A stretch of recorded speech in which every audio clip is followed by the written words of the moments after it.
आणि आता मुंबई पुण्यातल्या इतर महत्त्वाच्या घडामोडी बघूयात नॉनस्टॉप। मुंबईत घर विक्री करताना शाकाहार किंवा मांसाहार करणाऱ्यांमध्ये भेद केला जाणार नाही अशी आम्हाला हमी द्या अशी मागणी मनसेने केलेली आहे। याबाबतचं पत्र मनसेने मुंबईतील बिल्डरांना दिलेलं आहे।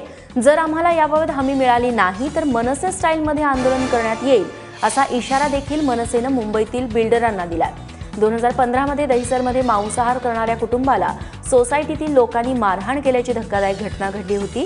त्यामुळे घर देताना शाकाहारी किंवा मांसाहारी आहे असा भेद करू नये अशी मागणी आता मनसेतर्फे करण्यात येते। फुरसुंगी कचरा डेपो बंद करण्यात आला असला तरी ग्रामस्थ मात्र आंदोलनावरती अजूनही ठाम आहेत। काल आंदोलनाच्या 15व्या दिवशी कपडे काढून ग्रामस्थांनी कचरा डेपो कायमचा हद्दपार करण्याची मागणी केली। तसंच आता आम्ही कोणत्याही चर्चेसाठी तयार नाही, त्यामुळे कचरा डेपो तातडीने बंद करा अशी भूमिका गावकऱ्यांनी घेतली आहे। पिंपरी चिंचवडच्या इतिहासातील भाजपचे पहिले महापौर झालेले नितीन काळजे यांचं महापौरपद आता धोक्यात आलंय। काळजे यांनी ओबीसी जागेवरती निवडणूक लढवताना कुणबी ओबीसीचं बनावट पत्र सादर केल्याचा आरोप होतोय। काळजेंविरोधात निवडणूक लढणारे राष्ट्रवादी काँग्रेसचे उमेदवार घनश्याम खेडकर यांनी उच्च न्यायालयात या संदर्भात याचिका दाखल केली आहे। याबाबत झालेल्या सुनावणीत जात प्रमाणपत्र पडताळणी समितीनं अपूर्ण माहिती दिल्यानं न्यायालयानं समितीला सुनावलं। पुढच्या 4 महिन्यात याबाबत सुधारित अहवाल देण्याचे समितीला यानंतर आदेश दिले गेले।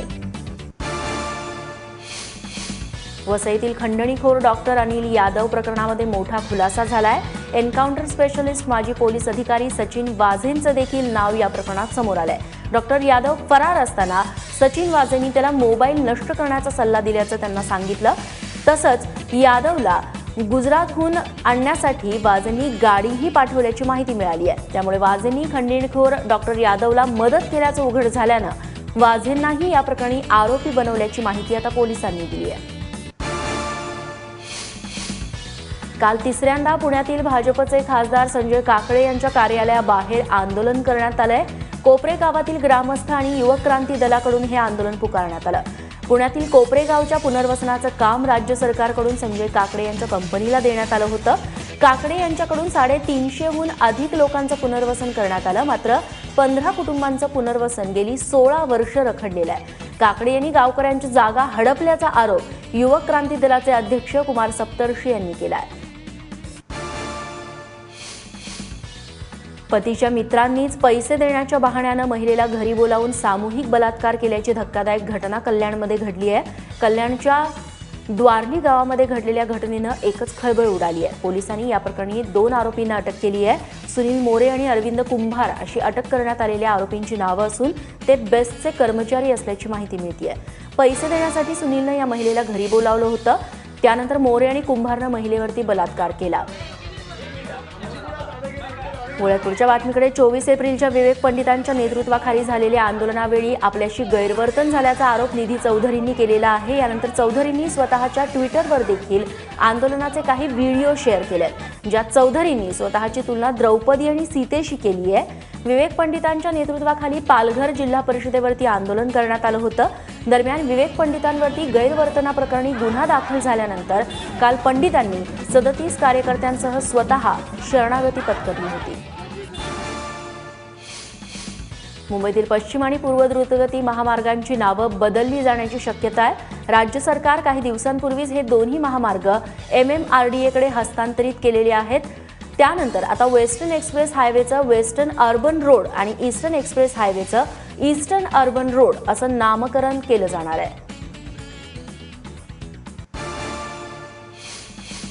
राज्यातील ऑटो टॅक्सीचं भाडे दराचं सूत्र ठरवण्यासाठी राज्य शासनाने नेमलेल्या समितीनं ऑनलाईन सर्वेक्षणाद्वारे सर्वसामान्यांची मतं मागवली आहेत। यासाठी तुम्हाला राज्य शासनाच्या www.transport.maharashtra.gov.in या वेबसाईटवरती जाऊन केवळ एक फॉर्म भरायचा आहे। फॉर्म भरतेवेळी केवळ हो किंवा नाही असे टिकमार्क करून मतं नोंदवायची आहेत। 15 मे पर्यंत सर्वसामान्यांना हा फॉर्म ऑनलाईन भरता येणार आहे। ऑनलाईन रेडिओ टॅक्सींना इतर टॅक्सी संघटनांचा वाढता विरोध बघता शासनाने सर्वेक्षणाचा निर्णय घेतलाय। जीएसटी अर्थात वस्तू आणि सेवा करासाठी 17 मे रोजी बोलवण्यात आलेलं विशेष अधिवेशन आता पुढे ढकललं जाण्याची शक्यता आहे. 17 मे ऐवजी 21 ते 23 मे दरम्यान विशेष अधिवेशन घेतलं जाऊ शकतं. जीएसटी कर लागू झाल्यावरती मुंबई महापालिकेसह अनेक संस्थांचं उत्पन्न कमालीचं घटणार आहे. त्यामुळे सर्वांशी चर्चा करून याबाबत सहमती व्हावी म्हणून हे विशेष अधिवेशन बोलवण्यात आलंय. जीएसटी कर लागू झाल्यावरती आज अस्तित्वात असणारे सर्व कर जाऊन फक्त एकच म्हणजे जीएसटी हा कर लावला जाणार आहे.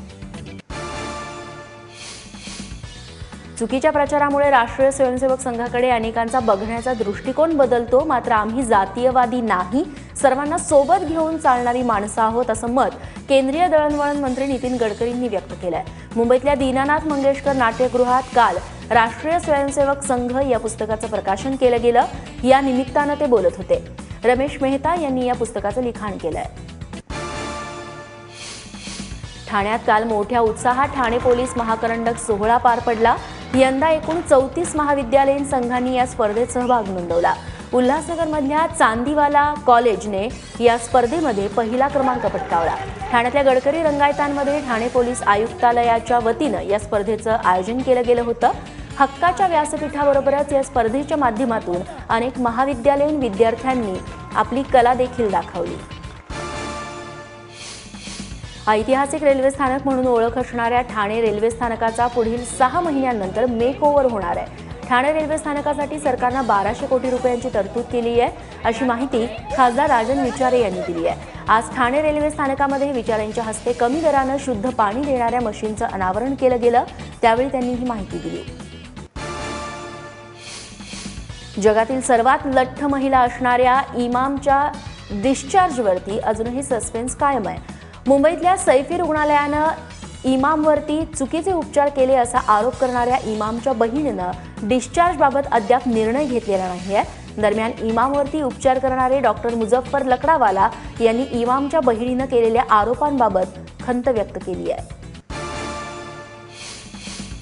छत्रपती शिवाजी महाराज, महात्मा ज्योतिबा फुले आणि डॉक्टर बाबासाहेब आंबेडकर यांच्या जयंतीनिमित्त मंत्रालयात काल एका संयुक्त कार्यक्रमाचं आयोजन करण्यात आलं. मुख्यमंत्री देवेंद्र फडणवीस आणि अनेक नेत्यांनी या कार्यक्रमाला हजेरी लावली. केंद्रीय सामाजिक न्याय राज्यमंत्री रामदास आठवले हे देखील या कार्यक्रमाला उपस्थित होते. आपल्या नेहमीच्या शैलीप्रमाणे आठवलेंनी यावेळी कविता सादर केली. तसंच आरक्षणावरून भाजपवरती निष्ठुर टीकाही केली. ज्येष्ठ गायिका सुमन कल्याणपूर यांच्या 80व्या वाढदिवसाचं निमित्त साधत मुंबईत एका कार्यक्रमाचं आयोजन करण्यात आलं. या कार्यक्रमाला लोकसभा अध्यक्षा सुमित्रा महाजन, मुंबईचे भाजपचे प्रदेशाध्यक्ष आशिष शेलार तसंच संगीतकार अशोक पत्की आदी मान्यवर उपस्थित होते. यावेळी सुमित्रा महाजन यांच्या हस्ते सुमन कल्याणपूर यांचा सत्कार करण्यात आला. यावेळी स्वतः सुमन कल्याणपूर यांनी देखील गाणी सादर केली.